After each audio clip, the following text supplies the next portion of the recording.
Le 1er août 2023 marquera notre départ de Prince George. Et maintenant, c'est vers Vancouver que nous dirigeons.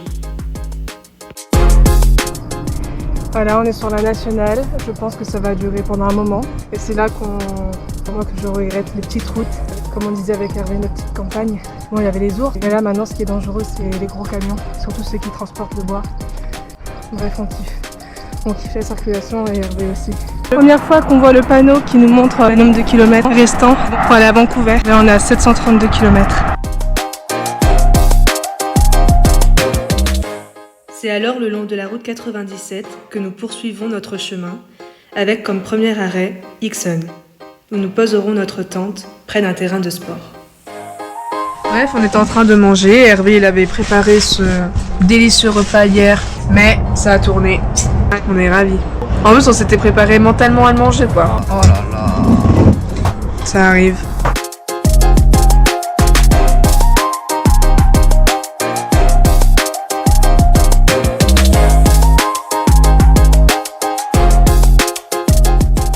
Je sais, combien de fois il a plu aujourd'hui? Beaucoup trop de fois. Non, il pleut 1 heure, il s'arrête, il repleut. Ce soir-là, nous nous arrêtons à 30 km après Quesnel. La météo ne s'arrangeant pas et la motivation pas au goût du jour, nous décidons donc de faire du stop jusqu'à Lac-la-Hache.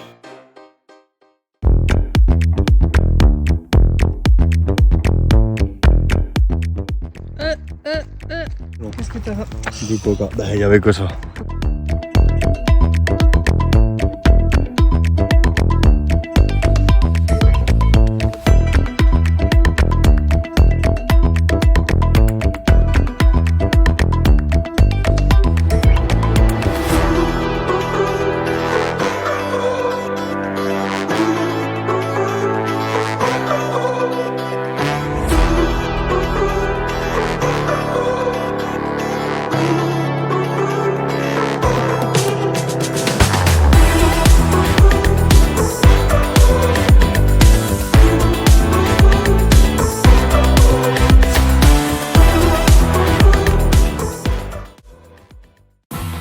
C'est ainsi que nous quittons la route 97 pour la 99, bien plus montagneuse et physique, mais vous allez voir, le détour en valait clairement la peine.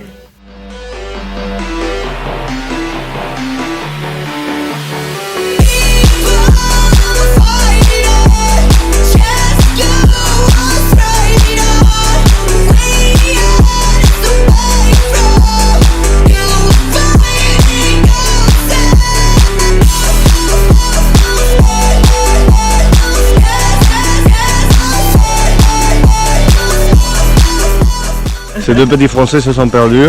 Exactement. Comment vous vous appelez et qu'est-ce que vous avez fait? Alors Maxime et Sabrina, et on a commencé à Phoenix en Arizona, Faire la Great Divide. jusqu'à Banff, et là on va maintenant sur l'île de Vancouver. Avec ces super vélos très chargés. Je crois que le plus lourd ici c'est le spray.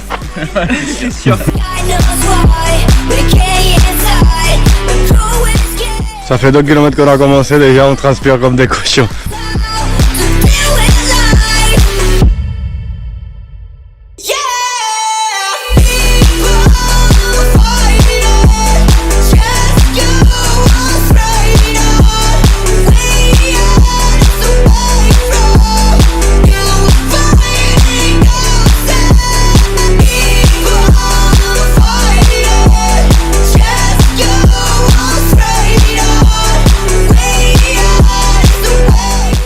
Bon, on est en train de quitter Whistler. C'était dingue ici.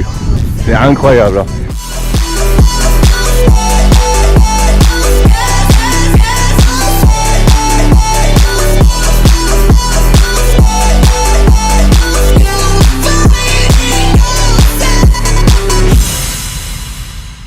Bon, on y est. Quelques kilomètres et on est à Vancouver. Ici, comment ça va? Super. En fait, elle a un bouton. Elle a trop mal. Elle peut pas pédaler. Elle pleure. C'est horrible. Le 11 août, nous voilà à Vancouver, notre première grande ville depuis le début de ce voyage. C'est dingue, après plus de 4000 km, nous y sommes. Au début, ça paraissait tellement loin, mais petit à petit, on y arrive toujours. Nous empruntons le pont Lionsgate. Welcome to Vancouver.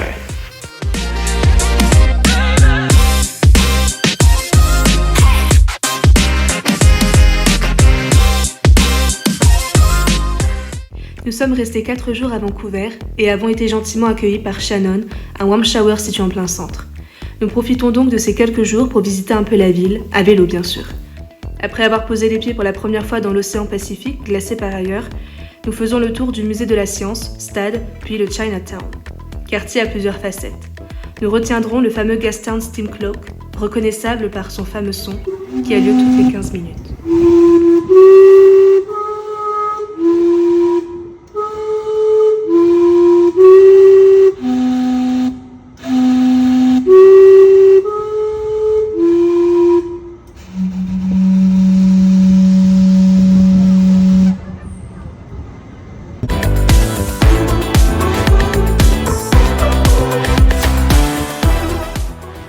Vancouver est une ville très intéressante.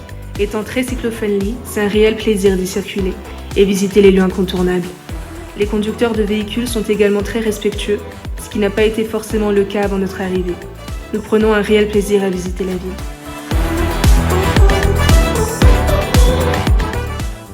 Le 15 août, nous quitterons finalement Vancouver et nous dirigerons cette fois-ci vers l'île de Vancouver. Pour la petite histoire drôle, maintenant on peut en rire, mais croyez-moi, ce n'était pas le cas sur le moment. À quelques kilomètres de l'arrivée au ferry, je me rends compte avoir laissé nos passeports et papiers à Vancouver. Retour à la case départ, métro, bus, stress, fatigue, chaleur, bref, vous l'aurez compris, le parfait désastre. Un départ mémorable, vous direz.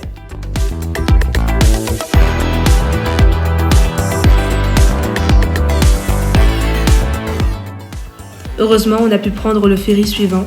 Et voilà, 2 heures plus tard, nous arrivons à Nanaimo, sur l'île de Vancouver.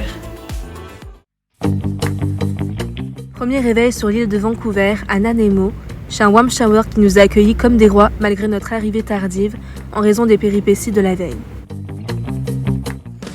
Le but est désormais d'atteindre Victoria, au sud de l'île, en 2 jours pour seulement 130 km. La reprise se fait en douceur, ça tombe plutôt bien, car la route est très accessible avec peu de dénivelé, le tout avec des paysages magnifiques. Nous avons croisé pas mal de fermes le long de la route. Le trafic est très raisonnable et nous évitons au maximum les grands axes. Après une nuit passée à Cowichan Bay, au bord de l'eau, nous prenons le lendemain un ferry à Mill Bay pour gagner l'autre côté de la presqu'île.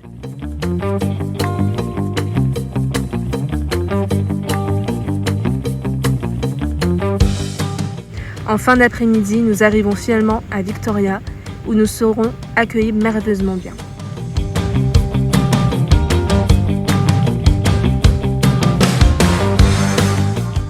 Nous prenons une journée pour visiter la ville, qui au passage est magnifique et gorgée d'endroits pour se balader.